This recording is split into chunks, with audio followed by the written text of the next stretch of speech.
Channel 5 news நேயர்களுக்கு வணக்கம். இன்னைக்கு நம்ம பார்க்கக்கூடிய விஷயம் என்னன்னா, திரு எடப்பாடி பழனிசாமி வந்து டெல்லி பயணம் போறாரு. எதுக்கு போறாரு? எதற்காக போறாரு? அப்படின்லாம் பரவலா பேசிட்டு இருக்கிறாங்க. பாஜக உடனான கூட்டணி குறித்து பேசுவதற்கு தான் போறாங்க. அதான் ஒரு உண்மையும் கூட. இவங்களா போறாங்க. இதுல மேட்டர் என்னன்னா, இவங்களா போறாங்க, டெல்லிக்கு போறாங்க. அதான் பெரிய விஷயம். திரு அமித்ஷா அவர்கள் கூப்பிட்டுருக்கலாம், இல்ல மத்திய பாஜக வந்து கூப்பிட்டுருக்க அழைச்சிருக்கலாம். ஆனா போறாங்க. இவங்களா தான் போறாங்க.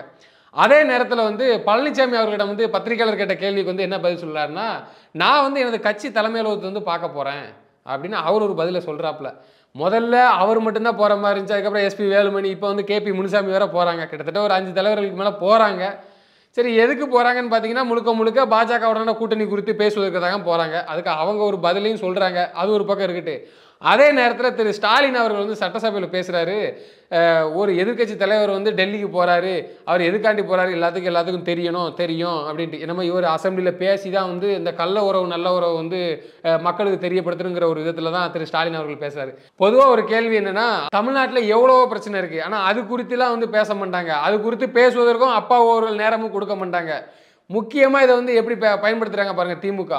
அவங்க வந்து டெல்லி போறாங்க. இந்த கள்ள உறவு, இந்த திருட்டு பூனை மாட்டிக்கிட்டு வேற பேசுறதுக்கு வேற விஷயமே இல்லையா? வேல்முருகன் போன்றவர்கள்லாம் காட்டு காட்டு கத்துறாங்களே, எங்களை பேச விடுங்க, அவைத்தலைவர் பேச விட மாட்டேங்கிறேன், அப்பா அவர்கள் பேச விட மாட்டேங்க, அதுக்கெல்லாம் இம்பார்ட்டன்ட் கொடுக்காம இதை ஒரு முக்கியமான டாப்பிக்காகவும் எடுத்துக்கிட்டு அவர் டெல்லி போறாரு. இப்போ போனா என்ன?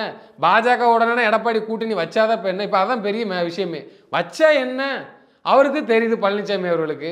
அடுத்து நம்ம தேர்தலில் நிற்கணும், இல்லை ஸ்டாண்டர்டபிளாக நின்று ஒரு குறிப்பிட்ட வாக்கு வங்கி பிடிக்கணும் அப்படின்னா ஒரு ஒரு ஒரு சிம்பதி அங்கே கிரியேட் ஆகுது. ஏன்னா மூத்த தலைவர்களும் சொல்கிறாங்க பாஜக கூட்டணி வைங்க. இது எதை பிரதிபலிக்குன்னா, எடப்பாடி பழனிசாமி அவர்கள் வந்து ஒரு ஆளுமை மிக்க தலைவராக இப்போதைக்கு இல்லை, சரியான அவரை குறை சொல்லி தப்பு இல்லை. சூழ்நிலை அப்படி தான் இருக்குது. இப்போ நிலவரத்தை கேட்டிங்கன்னா அப்படி தான், அதான் உண்மையும் கூட. அதே நேரத்தில் வந்து கட்சியை வளர்க்கணும், மீண்டும் அந்த குறிப்பிட்ட இது வந்து வாக்கு சதவீதம் நமக்கு அதிகரிக்கணும், எம்எல்ஏக்கள் போகணும் அப்படிங்கிற ஒரு மைண்ட் செட்டில் தான் வந்து மூத்த தலைவர்கள் எல்லாருமே எடப்பாடி பழனிசாமி அவர்களுக்கு அட்வைஸ் பண்ணி கிட்டத்தட்ட அவர் ஒரு வகையில் வந்து சமாதானமாக சரி வார அப்படின்ட்டு தான் டெல்லி போகிறாங்க. அது குறித்து தான் பேசிகிட்டு இருக்கிறாங்க. இந்த நிலையில் திமுக பேசுகிற பேச்சு வந்து எந்த மாதிரி இருக்குன்னா, என்னமோ வந்து இதை வந்து கிளப்பி விட்டுட்டு தான் தமிழ்நாட்டில் ஆட்சி பிடிக்க முடியும், இவங்க அப்படியே ஒரு ஃபிக்ஸ் பண்ணி வச்சுருக்காங்கன்னு நினைக்கிறேன். என்னத்தையாவது சொல்லணும், ஒன்று மொழியை தூக்கணும், ஒன்று இவங்களுக்கு பாஜக விட்ட வேற அரசியல் பண்ண முடியாது. ஏன்னா திராவிடமா அந்த சிறுபான்மையை வாக்கெல்லாம் வாங்கி வச்சுக்கிட்டு இனிமேல் வரக்கூடிய தேர்தலில் அந்த சிறுபான்மை ஓட்டு உழுமான்னு கேட்டால் அது ஒரு பெரிய கேள்விக்குறி தான். சந்திரப்ப அரசியல். எடப்பாடி பழனிசாமியா பாஜக உடனான கூட்டணி, இவர் வந்து கள்ள உறவு நல்ல உறவு. இப்போ பொதுவாக பார்த்தீங்கன்னா இப்படிலாம் வந்து சொல்கிறது திரு ஸ்டாலின் அவர்கள். ஆனால் அவர் பாஜக உடனான கூட்டணி வச்சுப்பார். அவருக்கு தேவையான விஷயம் மட்டும் வரும்போதெல்லாம் மத்திய அரசோட நல்ல உறவு வச்சுப்பார். அவருக்கு தேவையான விஷயம், அவருக்கு என்னென்ன வேணும், பேனா அமைக்கிறதுக்கு, அது அமைக்கிறதுக்கு, இது அமைக்கிறதுக்கு, எது முக்கியமான விஷயமோ அதுக்கெல்லாம் நிதி கிடச்சிக்கிடும். அதுக்கெல்லாம் இவங்க போய் பார்லிமெண்ட்டில் போய் போராடமே நிதி கிடச்சிக்கிடும். போராடவே தேவையில்லை, அதுக்கு மட்டும் கரெக்டாக கிடச்சிக்கிடும். ஆனால் இதை குறித்து வந்து அவங்க என்னமோ முன்னிறுத்தி பேசிட்டு போகிறாங்க. இது பேசுறதுக்கு வழிவகுத்ததே திரு எடப்பாடி பழனிசாமி அவர்கள் தான். ஏன்னு கேட்டிங்கன்னா, ஒரே அடியாக சொல்லிட்டு போக வேண்டியதானே. ஆமாங்க நாங்கள் இப்போ வச்சா என்ன, தேர்தல் காலத்தில் அந்த சூழ்நிலை வரவும் செய்யும்.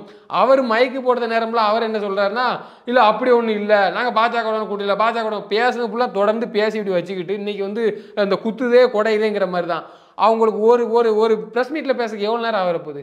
ஏன் இப்படிலாம் பேசணும்? ஏன் இதை வச்சு நீங்கள் ஏன் திமுக இதை வந்து பெருசாக வந்து பேசணும்? வேறு பேசுறதுக்கு வேறு வாய்ப்பே இல்லையா? நாங்கள் கூட்டணி வச்சா என்ன, வைக்கட்டா என்ன? திருமாவளவன் அவர்கள் பேசலையா? நான் முதல்வர் ஆவேன், முதல்வர் என்ன என் கனவு, பிரைம் மினிஸ்டர் தான் என் கனவுன்னு சொல்லி அவர் பேசலையா? அதே பேசிட்டு தமிழ்நாட்டில் எப்படி முதல்வர் சாத்தியமாகும்னு பத்திரிகையாளர் கேட்ட கேள்விக்கலாம் அதுக்கு கால சூழல் கனியும். அப்போ அதுவும் ஒரு விதமான சந்தர்ப்ப அரசியல் தானே. அது தப்பு ஒன்றும் இல்லையே, யார் வேணாலும் பண்ணிக்கலாமே. என்ன இருக்குது இதில், என்ன இருக்குது? அது எடப்பாடி பழனிசாமி அவர்கள் வச்சா என்ன? இந்த நேரத்தில் அவர் எடப்பாடி பழனிசாமி என்ன சொல்லியிருக்கணும்னா, ஆமாங்க நாங்கள் பாஜக கூட கூட்டணி இது வெளிப்படையாக அறிவிச்சிட்டு போகலாம். அப்படி இல்லைன்னா தேர்தல் நேரத்தில் நாங்கள் அப்படி ஒரு விஷயத்தை பேசுவோம், தப்பு ஒன்றும் இல்லையே, வச்சாலும் தப்பு ஒன்றும் இல்லைங்கிற மாதிரி சொல்லியிருக்கலாம். அவர் சொல்லாமல் இடம் கொடுத்தது காரணமாக திமுக வச்சு தூக்கி வச்சுக்கிட்டு பேசுது. இவங்களுக்கு அசம்பிளியில் பேசுறதுக்கு வேறு வார்த்தையே கிடையாது, வேறு பேச்சுக்களே கிடையாது. ஏன்னா எதிர்க்கட்சியாக எப்படி வேணாலும் செயல்பட்டுருக்கலாம். அவருக்கு என்ன பிரச்சனை தெரியல எடப்பாடி பழனிசாமி அவர்களுக்கு. ஏன் அப்படி ஸ்ட்ராங்காக வலுவாக செயல்பட மாட்டேங்கிறாங்கிறது தெரிய மாட்டேங்குது. சரி, ஒருவேளை பாஜகவுடனான கூட்டணி வைக்கும் பட்சத்தில் அப்பமா தான் அவர் எதிர்க்கட்சியாக பேசுவாருங்கிறது வந்து வரக்கூடிய நாட்களில் தெரிய வரும். பார்ப்போம், அதையும் பொறுத்திருந்து பார்ப்போம் அவருக்கு என்ன நெருக்கடியோ. அதே நேரத்தில் வந்து பாஜகவுடனான கூட்டணி வச்சாதான் அதிமுகவுக்கும் கொஞ்சம் பலமானு கேட்டிங்கன்னா அதான் உண்மையும் கூட. ஏன்னா இப்போ இருக்க கள நிலவரம் அதை தான் சொல்ல வருது. இதை வந்து நம்ம வந்து பெருசாக வந்து ஸ்ட்ராட்டஜிஸ்ட்டு இல்லை ஒரு தேர்தல் அப்படியே விமர்சகர், தேர்தல் பார்வையாளர் இப்படிலாம் வந்து கணிக்க தேவையில்லை. பார்த்தாலே தெரியுது, அரசியலை உற்று நோக்கிறவங்களே தெரியும். பாஜக அதை தாண்டி அதிமுகவுடைய நிலைமை இப்போ எப்படி இருக்குன்னு எல்லாத்துக்குமே தெரியும், வெளிப்படையாகவே தெரியும். திரு எடப்பாடி பழனிசாமி அவர்கள் வந்து என்னதான் வெளிப்படையாக சொல்லாமல் பேசாமல் இருந்தாலும் அவருக்கும் அது தெரியும். அதனால தான் வந்து இந்த சரி ஒரு கட்டத்துக்கு மேலே வச்சு தானே ஆகணும், அது மாற்ற கருத்தே இல்லை அதில். ஏன்னா ஒரு ஆளுமை மிக்க தலைவர்கள் இருந்த கட்சி இன்னைக்கு வலுவா திமுகவை எதிர்க்க ஆப்போசிட் பார்ட்டி இல்லைன்னு கேட்டான்னா இல்லை தான், அதான் ஒரு யதார்த்தமான உண்மை. அதை வந்து போட்டி போடுறாங்க. அண்ணாமலை அவர்களாக இருக்கட்டும், விஜய் அவர்களாக இருக்கட்டும், எடப்பாடி பழனிசாமி அவர்களாக இருக்கட்டும், சீமான் அவர்களாக இருக்கட்டும், போட்டி போடுறாங்க. ஆனால் அந்த பர்மனெண்ட்டாக இவங்க தான் அப்படின்னு தீர்மானிக்கக்கூடிய இடத்துல இப்போ வரைக்கும் யாரும் இல்லை. அதான் உண்மையும் கூட. அந்த போட்டியில் அடித்து வின் பண்ணி வரலாம், அதுக்கப்புறம் கால சூழ்நிலை வந்து நிர்ணயிக்கும். எப்படி கருணாநிதிக்கு ஆப்போசிட்டாக புரட்சி தலைவி அம்மா அவர்கள் இருந்தாங்களோ அந்த மாதிரி அப்படியான சூழல் இப்போ இல்லை. ஸ்டாலினுக்கு ஆப்போசிட்டாக கேட்டிங்கன்னா இல்லை, அதான் ஒரு உண்மையும் கூட.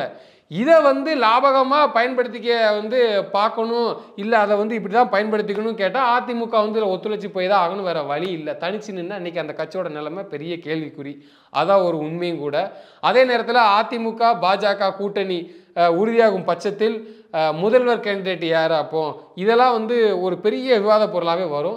அது வந்து அந்த நேரத்தில் பேசப்பட்டு எடுக்கக்கூடிய முடிவாக தான் இருக்கும். அதில் அப்படி ஒரு பட்சத்தில் வந்து அதில் போட்டியாக பொறாமையாக எதுவும் வர்றதுக்கான வாய்ப்பு இருக்கிறதுக்கு அதிகபட்ச வாய்ப்பு இல்லை. ஏன்னு கேட்டிங்கன்னா திரு அண்ணாமலை அவர்கள் வந்து ஏற்கனவே சொன்னது போல தான், நாங்கள் வந்து பிரதான எதிரி திமுக, இது அதிமுகவே சொல்லியிருக்கு. ஒரு கட்டத்தில் அவங்களே வந்துட்டாங்க. இவங்க சொல்ல வேண்டியதானே திரு எடப்பாடி பழனிசாமி அவர்கள், எங்களுக்கு அதிமுக தாங்க, திமுக தாங்க எங்களுக்கு பிரதான எதிரி சொல்லிட்டு அடுத்த வார்த்தை என்ன சொல்லிக்கணும், பாஜக உடனே கூட்டணியில் எங்களுக்கு தேவையில்லை, அது நாங்கள் தனிச்சையாக போட்டிடுவோம், எங்கள் தலைமை வரக்கூடிய கூட்டணியை ஏற்றுக்கிறோம் அப்படி சொல்லியிருக்கலாம். அவர் அதை வந்து மறுத்துட்டார். அப்போ அவருக்கே என்ன தெரியுதுன்னா தன்னுடைய பலவீனம் அவருக்கே தெரியுது. அதான் உண்மையும் கூட, அது எங்கேயுமே வந்து மறுக்க முடியாது, அவருக்கே தெரியுது. அப்போ என்னென்னா கால சூழ்நிலை, சரி கிட்ட நெருங்கிட்டு தேர்தலுக்கு இன்னும் ஒரு ஆண்டு காலம் இருக்குது, ஒரு வருஷம் காலம் இருக்குது, அதுக்குள்ளே போட்டு இதை ஒரு விவாத பொருளாக ஆக்கிக்க வேண்டாம் அப்படின்னு சொல்லி சைலண்டாக மூவ் பண்ணுறாங்க. அதான் உண்மையும் கூட. எனவே 26 சட்டமன்ற தேர்தலில் தெரிய வரும் அதிமுக பாஜக கூட்டணி வந்து எந்த அளவுக்குள்ள வந்து தன்னுடைய பலத்தை நிரூபித்து இந்த திமுக வந்து அந்த இடத்துல இருந்து அப்புறப்படுத்தி காட்டுது என்பது வரக்கூடிய தேர்தலெலாம் தெரிய வரும். இன்னொன்று முக்கியமான விஷயம் என்னன்னா, திமுக பயப்படுதான்னு கேட்டால் பயப்படுது. அவங்க வந்து இவர் சொல்லியிருந்தாருன்னா கூட பிரச்சனை இல்லை, எடப்பாடி பழனிசாமி ஆமாம் பாஜக கூட கூட்டணி முடிஞ்சு, அடுத்த வார்த்தை இவங்க பேசுவாங்களா? திமுக பேசி காமிக்குமா, சாடை காமிக்குமா? அவங்களுக்கு முடியாது. அவங்க காமிக்க இவங்க பம்ம அதாவது எப்படின்னா இல்லைன்னு சொல்ல திமுக அதை பேச தான் செய்யும். இதை அவங்க ஒரு உக்தி மாதிரி தான் பயன்படுத்திட்டு இருக்காங்க. இதனால ஒன்றும் பெருசாக ஒன்றும் ஆக போகிறது கிடையாது. பட் ஆனால் அவங்களுக்கு ஒரு பேச்சு வழக்கமாக அது ஒரு கிரியேட்டிவிட்டியை உண்டு பண்ணுவாங்களா, அதுதான். அதே நேரத்தில் எடப்பாடி பழனிசாமி அவர்கள் வெளிப்படையாக சொல்லிட்டா கூட திமுகவுக்கு வந்து பயம்னா பயம்தான். அதிமுக பாஜக சட்டமன்ற தேர்தலுக்கு கூட்டணி வச்சு தேர்தலை சந்திச்சா திமுகவுக்கு பயம்னா பயம்தான். அது வந்து ஒரு உண்மையும் கூட. திரு ஸ்டாலினுக்கு பயம்னா அது மிகப்பெரிய பயம்தான். அதை வந்து இவர் வந்து இப்போ வரைக்கும் பேசலை, பட் வரக்கூடிய காலங்களில் பேசுவார். பேசியே திமுகவை அந்த ஒரு நிலையில் ஒருகுலைய நிற்க வைக்கணும் என்பது தான் ஒரு எல்லாருடைய கருத்தாகவும் இருக்குது. பார்ப்போம், வரக்கூடிய நாட்களில் அவர் பேசுவார், வெளிப்படையாக அறிவிக்கக்கூடிய நாட்களும் வரும். ஒன்றிணைந்து வந்து திராவிட முன்னேற்ற கழகத்தை வீழ்த்தும். நன்றி, வணக்கம்.